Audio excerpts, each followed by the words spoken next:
بڕیارێکی حکوومەتی هەرێمی کوردستان ناڕەزایەتی خاوەن مڵکەکانی قەزای چۆمانی لێ دەکەوێتەوە بەپێی ئاگادارکردنەوەیەکی بەڕێوەبەراتی خانوبەرەی میری سۆران کە بۆ خاوەن مڵکەکان نێرداوە کە زیاتر لە 500 دوکانن دەبێت بە زووترین کات سەردانیان بکەن و بە شێوەی موساتەحا تا 10 ساڵی تر دەتوانن شوێنەکانیان بەکاربهێنن. دوای ئەو وادەیە مڵکەکان هەمویان دەبنەوە هی حکوومەت و دواتر لە ڕێگای بەکرێدانی ئاشکرا دەدرێنەوە بە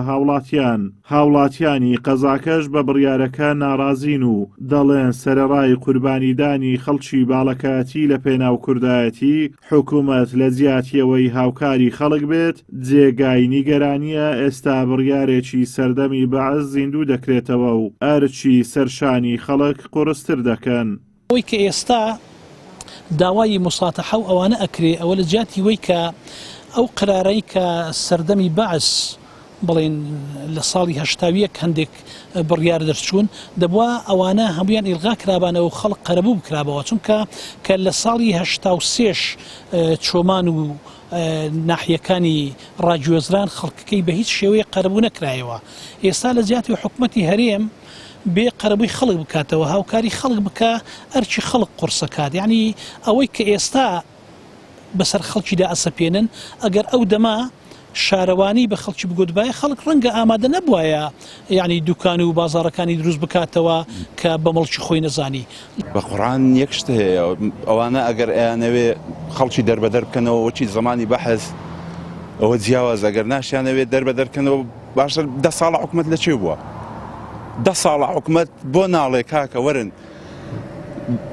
لە قایم قامیەتی لە هەمووی قرارە دەرچوە کاکە وەرن ئێوە دوکانام بکەنەوە ئەو پارەی کە دراوەتەوە خەڵکیش پارەی ئی زمانی بەحسی بووە کە خەڵک دەربەدەر بووە پارەیان نادایتەوە خەڵکی زمانی بەحسیا درایە خۆ زمانی ئێستا نەدرایە باشە ئەدی تا ئێستا حکوومەت لەکوێ بووە.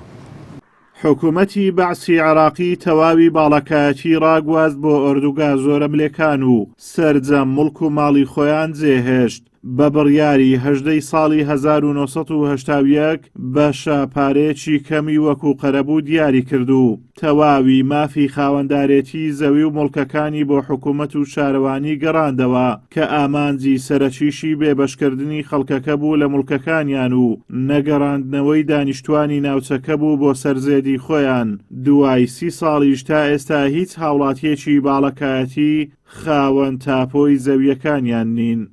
ئەو بابەتێک کە باست کردووە ئێستا کە لە چۆمان و لە هەسێ قەزاکانی چۆمان و سۆران و مێرگە زۆریش هەیە ڕەوانندزیش بە هەمان شێوە هەیە خەلکردنەوەی داهاتە لە بۆ خەزێنەی دەوڵەت ئەو شوێنانی کە بە زێدەڕۆیی ئەژمار دەکرێت یاخود بە زێدەڕۆیی کراینەف یاخود مۆڵەتی دروستکردنیان نییە لە هەموو شێوەکانی مۆڵەت فەرمانگەی بازی خانوبەرە کە ناوچەکە لە سۆرانە لێژنەکانی خۆی فعال کردی کارا کردی و لەو شوێنانە دەگەڕێن لۆی کۆنتترۆلیان بکەن و تۆمار بکرێن و بکەونە ناو سیستەمی باز و ئەوەی کە ساڵانە هەسوکەوتیان لەگە دەکرێتن. لە سایی حکومڕانی کورد چەندین مستەشار و جاش و خەڵکی بەعسی لەسەر مڵکی گشتی بوون بە موچەخۆر و خانەنشین و خاوەن مڵک کەچی خەڵکی باڵەکایەتی کە ڕاش گوێزراون بەعس بە یاسا سەپێنراوەکانی بە قەرەبوویەکی کەم بۆ ئەوەی خەڵکی باڵەکایەتی خاوەن بستێک زەوی نەبن مڵکەکانی بۆ حکومەت گەڕاندۆتەوە. ئێستاش ئەم یاسایانەی بەعز بوونەتە کێشە و گرفت بۆ هاوڵاتیان و بەدەستیەوە گرفتار بوونە. ئازاد و مەراوەی کەناڵی ئاسمانی پەیام دەڤەری باڵەکایەتی.